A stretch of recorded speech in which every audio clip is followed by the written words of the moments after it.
주의 몸을 의지하여 주께 가오니 상한 마음을 고치시고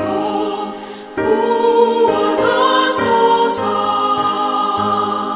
주여 주여 내가 비오니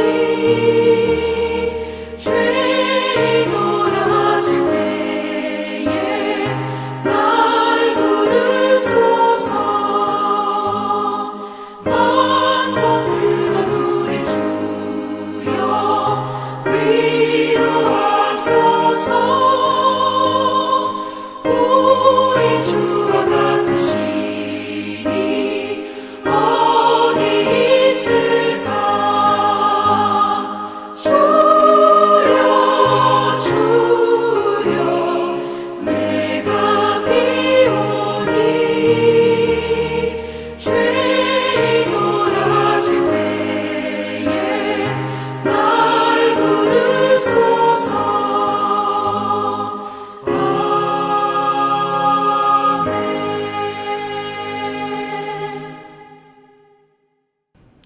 오늘 우리에게 주시는 하나님의 말씀은 구약성경 신명기 28장 15절에서 24절의 말씀입니다. 구약성경 신명기 28장 15절에서 24절의 말씀입니다. 내가 만일 내 하나님 여호와의 말씀을 순종하지 아니하여 내가 오늘 내게 명령하는 그의 모든 명령과 규례를 지켜 행하지 아니하면 이 모든 저주가 내게 임하며 내게 이를 것이니 내가 성읍에서도 저주를 받으며 들에서도 저주를 받을 것이요 또 내 광주리와 떡반죽 그릇이 저주를 받을 것이요 내 몸의 소생과 내 토지의 소산과 내 소와 양의 새끼가 저주를 받을 것이며 내가 들어와도 저주를 받고 나가도 저주를 받으리라. 내가 악을 행하여 그를 잊음으로 내 손으로 하는 모든 일에 여호와께서 저주와 혼란과 책망을 내리사 망하며 속히 파멸하게 하실 것이며 여호와께서 내 몸에 연병이 들게 하사 내가 들어가 차지할 땅에서 마침내 너를 멸하실 것이며 여호와께서 폐병과 열병과 염증과 학질과 한재와 풍재와 썩는 재앙으로 너를 치시리니 이 재앙들이 너를 따라서 너를 진멸하게 할 것이라. 내 머리 위에 하늘은 노시 되고 내 아래의 땅은 철이 될 것이며 여호와께서 비 대신에 티끌과 모래를 내 땅에 내리시리니 그것들이 하늘에서 내 위에 내려 마침내 너를 멸하리라. 안녕하세요. 평안하시죠? 오늘은 먼저 말씀을 전하기에 앞서서 어제 새벽 예배 영상이 고르지 못했던 점 진심으로 죄송하다는 말씀을 좀 먼저 드립니다. 어제 우리는요, 하나님의 말씀을 잘 듣고 따를 때 받는 복을 좀 살펴보면서 부귀, 영화, 강성함, 존귀함, 장수 그러한 것들이 결국 하나님의 함께 하심을 의미하는 것이기 때문에 오늘날 우리는 성령 하나님께서 우리 가운데 내주하시기에 우리는 이미 복을 받은 자들이다. 그러니 그 복을 누리며 살자라고 말씀을 좀 드렸습니다. 오늘은 앞에서 살펴본 복에 대한 그러한 말씀과 정반대의 말씀인 저주에 대한 말씀이 나오고 있는 것을 볼 수 있는데요. 우리가 방금 읽었지만 그 내용을 좀 보시면요. 복과 저주의 형식이 거의 비슷하게 말씀하고 있는 것을 볼 수 있습니다. 그 내용들을 간략하게 좀 살펴보면요.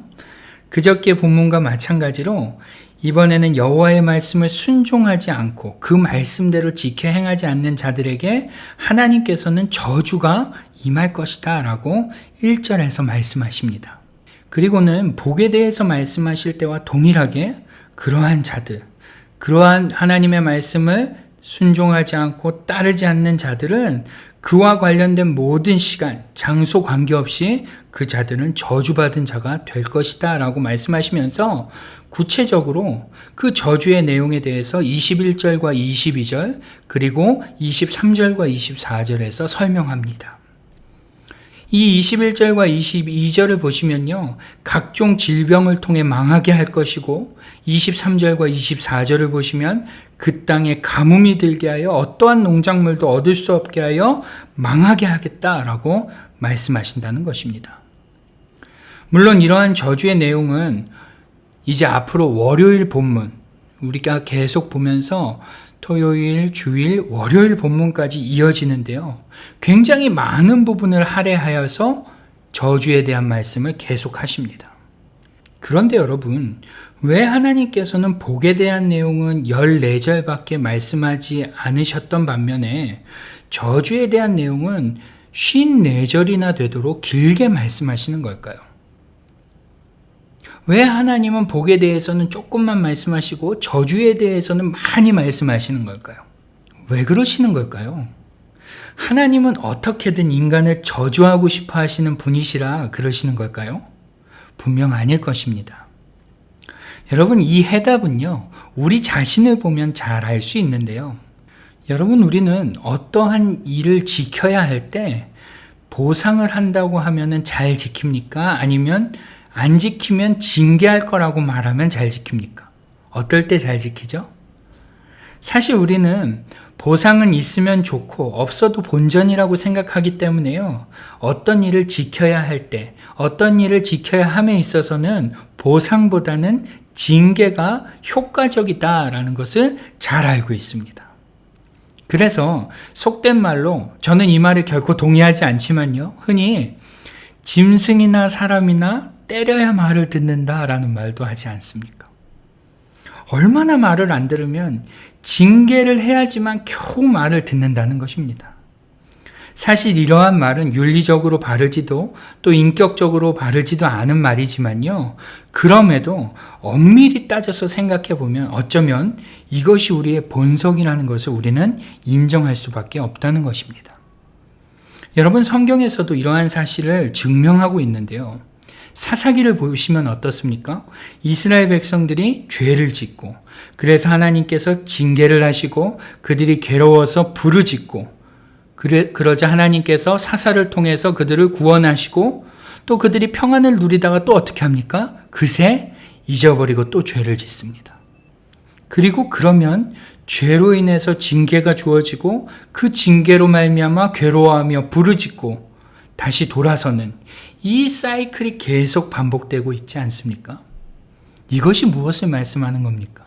바로 인간은 징계하지 않으면 좀처럼 하나님의 말씀을 듣지 않는다는 것입니다. 결국 인간의 본성은 징계를 받아야지만 말을 듣는, 반대로 이야기하면 하나님께서 징계하지 않으시면 죄를 짓는 것에 늘 가까운 자들이라는 것입니다. 그렇기 때문에 하나님께서는 이러한 우리로 하여금 말을 듣게 하기 위해서, 어떠한 말이죠? 바로 하나님의 말씀을 듣고 잘 지키는 그러한 삶을 살도록 하기 위해서 이렇게나 많은 분량의 저주의 말씀을 하시면서 어떤 측면에서는 좀 겁을 줘서 그들로 하여금 하나님의 말씀을 잘 지키도록 하셨다라는 것입니다.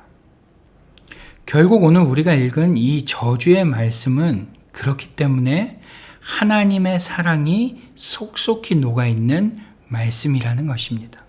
어떻게든 당신의 백성을 잃지 않고자 하시는 하나님의 사랑, 어떻게 해서든 이스라엘 백성들이 또 모든 인간들이 하나님 당신을 떠나지 않게 하시려는 그 하나님의 사랑이 깊숙이 녹아져 있는 말씀이 오늘 우리가 읽은 말씀이라는 것입니다.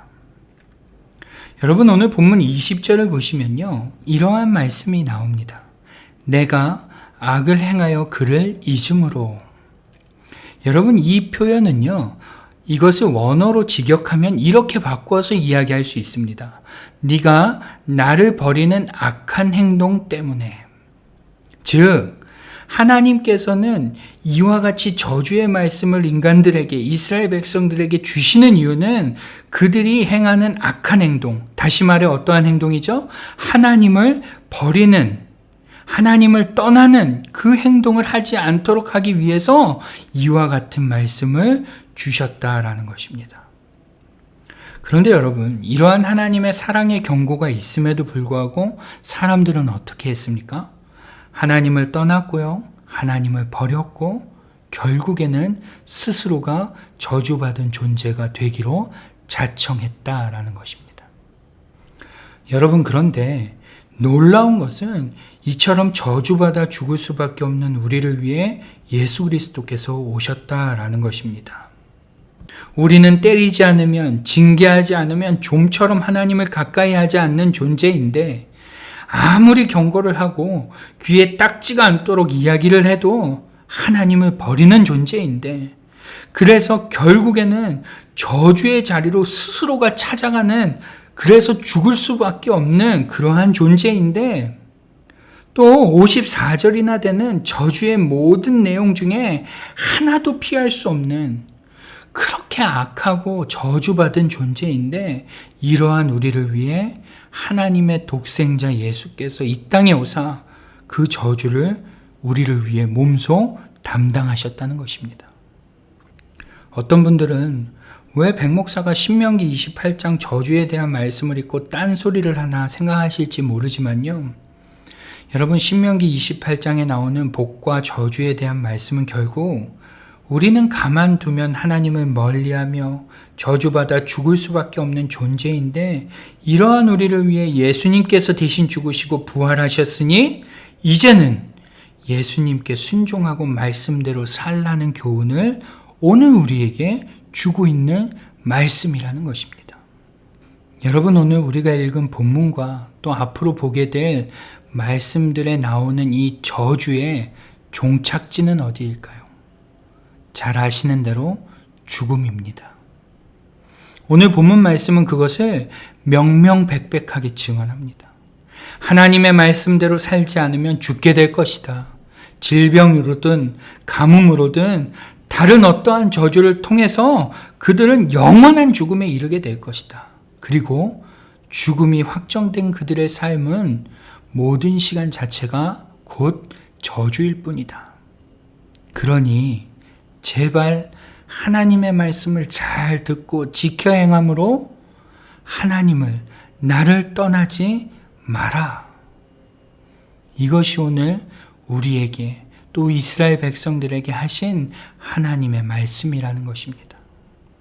사랑하는 성도 여러분, 오늘 우리가 저주의 말씀들을 보며 대면대면하게 볼 것이 아니라요, 과연 나는 어떠한지, 정말로 하나님을 떠나 사는 악함을 보이며 살고 있지는 않은지, 하나님은 어떻게 해서든 우리로 하여금 당신을 떠나지 않게 하시려고 하시는데 나는 자기 소견대로 살고 있지는 않은지 한번 돌아보시면서 다시금 우리의 삶의 방향을 주님께로 돌리는 시간이 될 수 있기를 주님의 이름으로 축원합니다. 또한 이미 오래전 저주 가운데 놓인 우리를 예수 그리스도께서 대속하심으로 구원해 주셨으니 그 은혜를 좀 생각하면서 다시금 하나님께 순종하는 삶이 되기로 다짐하는 저와 여러분이 다 될 수 있기를 주님의 이름으로 축원합니다. 아멘. 기도하겠습니다. 하나님 아버지, 우리는 오늘 신명기 28장의 저주의 말씀을 살펴봤습니다. 하나님이 저주의 말씀의 내용대로라면 우리는 분명히 저주받아 마땅한 자들입니다. 그런데 이러한 우리를 불쌍히 여기셔서 주님의 독생자 예수 그리스도를 이 땅에 보내시고 우리를 위하여 죽게 하심으로 이 저주에서 생명을 얻은 자가 되게 하시니 하나님 감사합니다. 하나님, 우리가 예수 그리스도로 인해 새로운 생명을 얻었사오니 이후의 삶은 분명 저주받은 자들과 같은 삶이 아니라 주님으로 인하여 복을 누리는 삶이 되어야 되지 않겠습니까? 하나님 아버지, 오늘도 우리가 저주에서 생명으로, 저주에서 복으로 우리의 신분이, 우리의 위치가 바뀌어졌음을 다시금 깨닫게 하여 주시고 그 하나님의 은혜를 생각하며 다시금 하나님께 순종하고 복종하기로 결단하는 이 아침이 되게 하여 주옵소서. 하나님, 오늘도 나의 소견대로, 내가 좋은 것대로 하지 않게 하여 주시고 하나님이 기뻐하시는 일이 무엇인지 고민하며 그곳에 마음과 열정과 힘과 우리의 물질과 우리의 모든 것을 쏟을 수 있는 그러한 하루가 되게 하여 주옵소서. 주님 사랑합니다. 예수님의 이름으로 기도드립니다. 아멘. 네, 이제부터는 Pray Together 1, 2, 3 기도 제목을 보시면서 계속해서 기도하며 나아가겠습니다. 기도하시겠습니다.